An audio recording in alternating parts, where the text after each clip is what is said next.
Welcome to my class, students. We are doing English first flight, and this is a chapter for Anne Gregory, and this is the text and summary. Now about the author, कौन है poet इसके? ये William Butler येट्स. तो इनका जन्म हुआ था 13 जून 1865 को. He died on 28 January 1939. और इन आयरिश पोएट, वो आयरिश पोएट हैं and one of the foremost figures of 20th century literature. 20th century literature के बहुत नामी गिरामी एक चेहरा है, फिगर है, प्रोमिनेंट फिगर है. A pillar of the Irish literary establishment. तो आयरिश जो साहित्य है उसके एस्टेब्लिशमेंट में ये एक स्तंभ की भूमिका निभाते हैं. ही हेल्प टू फाउंड द एबे थिएटर. उन्होंने एबे थिएटर को फाउंड करने में हेल्प की है. And in his latter year served as a senator of the Irish Free State for 2 terms. और 2 terms में वो एज ए सीनेटर उन्होंने सर्विस दी है आयरिश फ्री स्टेट में.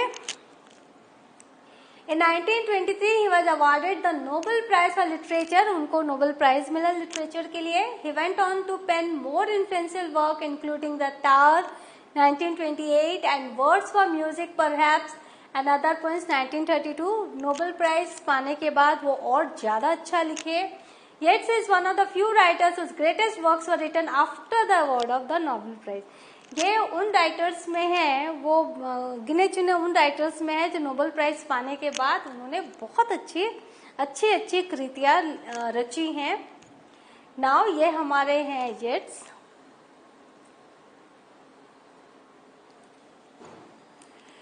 टेक्स्ट हम देख लेते हैं. Never shall a young man thrown into despair by those great honey colored ramparts at your ear.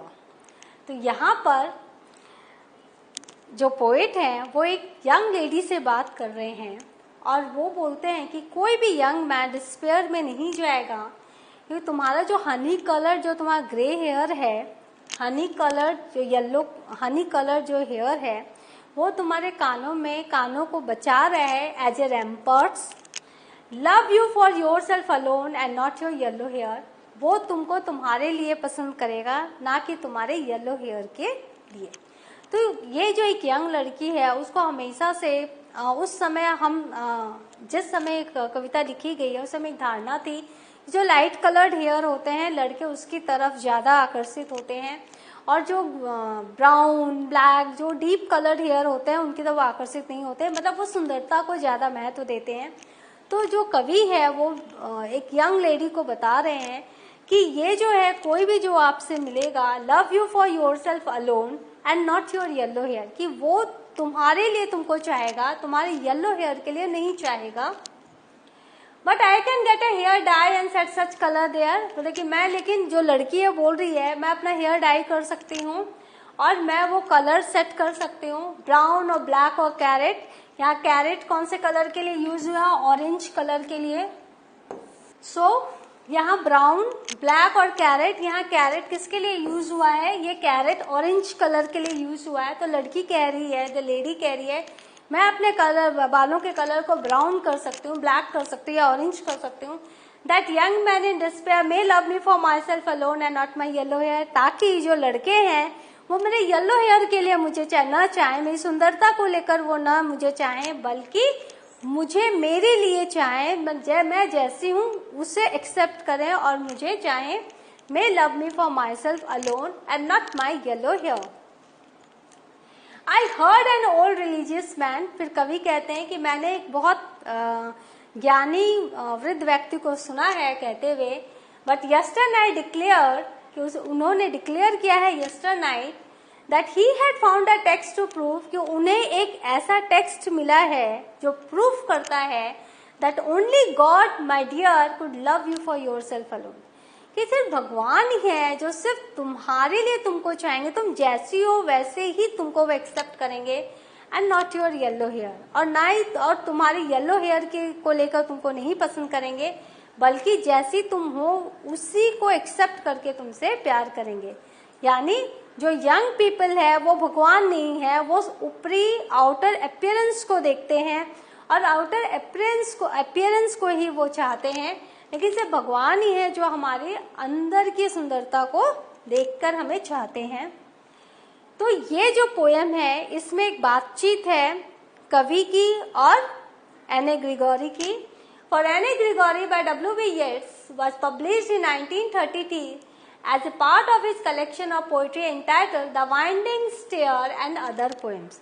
तो उनकी एक पोइट्री कलेक्शन ऑफ पोइट्री निकली थी the winding stair and other poems. उसमें ये कविता थी, पब्लिश्ड हुई थी 1933 में.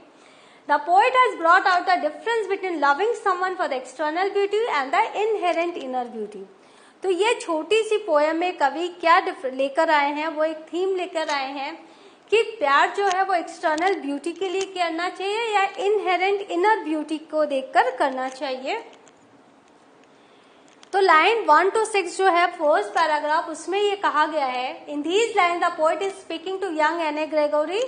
ही tells her that her hair is the same colour as honey, कि तुम्हारा जो कलर है हेयर का एकदम हनी की तरह है, शहद की तरह है. The way her hair falls over ear entirely enveloping it within the strands. तो जिस तरह से तुम्हारे कानों के पास तुम्हारे जो बाल है वो पूरा इसको ढक रहे हैं. Makes the poet think of the ramparts one finds surrounding a castle.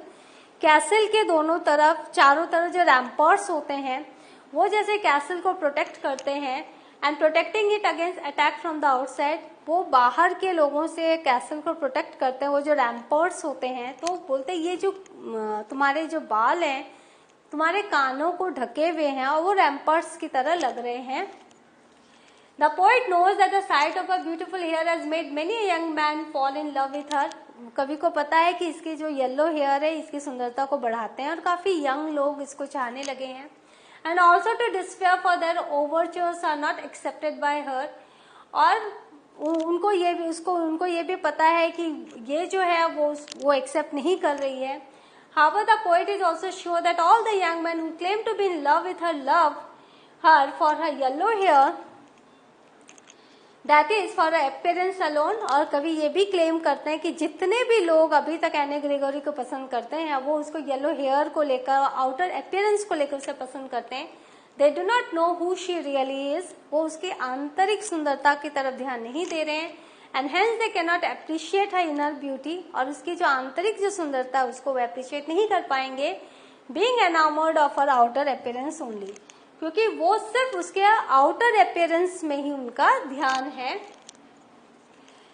Line 7 to 12 जिसमें वो एने कहती है, In these lines Anne Gregory is giving the poet a response to his statement that men love her only for outward appearance. तो एने Gregory वो कहती है अब कवि को एक स्टेटमेंट का रिस्पॉन्स देके कहती है कि मुझे लोग सिर्फ मेरे येलो हेयर के लिए पसंद करते हैं, मेरे आउटर अपीयरेंस के लिए पसंद करते हैं. She does not say that the poets point of view is entirely wrong. वो कहती है, कवि कहते हैं ना कि लोग तुम्हारा जो सच्चा प्यार है तुम्हारे आंतरिक सुंदरता को देख के तुम्हें मिलेगा, तो वो उसको रॉन्ग तो नहीं कहती है. Instead, she says that if her yellow hair is what men like, she can easily dye it some other color and mentions brown, black and carrot as possible option. कि यदि लोग मुझे सिर्फ मेरे येलो हेयर के लिए पसंद करते हैं तो मैं इन्हें डाई कर दूंगी और मैं इसको या तो ब्राउन कर लूंगी या ब्लैक कर लूंगी या ऑरेंज कलर में बदल दूंगी. These she feels are less appealing than blondie. तो वो less appealing लगेगी लोगों को. That is, she can change her physical appearance. वो अपने physical appearance को change कर लेगी. In other words, she is saying that she can choose to look ugly if she wants. कि मैं ugly feel कर सकती हूँ अगर मैं चाहूँ. Perhaps if she looks ugly, then she would get a chance to find out if it is possible for some man to look beyond her physical appearance. तो उसका कहना है कि यदि मैं अगली लगूंगी तो शायद मुझे कोई ऐसा व्यक्ति मिल जाए जो मुझे मेरे फिजिकल अपीयरेंस को देख के मुझे प्यार न करे. And love for the person she is on the inside. और उसे उस तरीके उसकी आंतरिक सुंदरता को देख के वो कैसी है एज ए पर्सनैलिटी उसे समझकर उसको चाहे. लाइन्स 13 to 18 जहाँ पर वो ओल्ड रिलीजियस मैन के बारे में बात की गई है. In these lines we once again hear the poet speaking. यहाँ फिर कवि कहते हैं, he tells Anne Gregory that the previous night he came across an old man who was quite religious minded. कि पिछली रात में एक बहुत ही रिलीजियस माइंडेड एक व्यक्ति से मिला हूँ. This old man had asserted that he had found a manuscript. और उस व्यक्ति ने कहा कि उसे एक मैन्युस्क्रिप्ट मिला है. The text he had found in which it was written that only God would be able to love Anne for more than her physical appearance. कि सिर्फ भगवान ही है जो उसको बियॉन्ड हर फिजिकल अपीयरेंस उसको चाह सकते हैं. In other words, the poet is saying that it is a truth since time immemorial that men cannot easily judge women on anything other than their looks. कि जो ये बहुत बहुत सालों से अनंत काल से चला आ रहा है कि जो लोग हैं वो आउटर अपीयरेंस को लेके ही women को जज करते हैं. He is also paying Anne the compliment that she can never look ugly even if she wants to. और वो कॉम्प्लीमेंट भी देते हैं उसको कि वो कभी भी बदसूरत नहीं लग सकती यदि वो चाहे भी तो. In this poem, the poet describes a conversation between himself and Lady Gregory's granddaughter named Anne Gregory. तो जो लेडी ग्रेगोरी की पोती है एने ग्रेगोरी, उसके साथ कवि की कन्वर्सेशन चल रही है. He tells Anne that her yellow hair is beautiful and that all the young men who claim to be in love with her love her for that hair. और वो कहते हैं कि तुमको यदि कोई भी लोग कहते हैं कि वो तुमको चाहते हैं तो सिर्फ तुम्हारे येलो हेयर की सुंदरता के कारण ही तुमको चाहते हैं. So what have you learned today? हमने देखा इस पोयम में वो जो लड़की है बहुत ही स्ट्रॉन्ग माइंडेड है. वो कहती है कि अगर मैं बदसूरत बन जाती हूँ, if I look ugly, then perhaps I can find a person who will like me the way I am. मुझे मेरी सुंदरता से ऊपरी फिजिकल अपीयरेंस या आउटर अपीयरेंस से न चाहकर मैं जैसी हूँ वैसे मुझे एक्सेप्ट कर, मुझे चाहे. और कवि कहते हैं कि सिर्फ भगवान ही है जो ऐसा कर सकते हैं. जो यंग मैन है वो सिर्फ आउटर अपीयरेंस को लेकर ही विमेन को जज करते हैं. तो ये एक फन कन्वर्सेशन है. और in the next session I will do a critical analysis of the same poem. Till then please go through the poem. I will meet you in the next session. Thank you.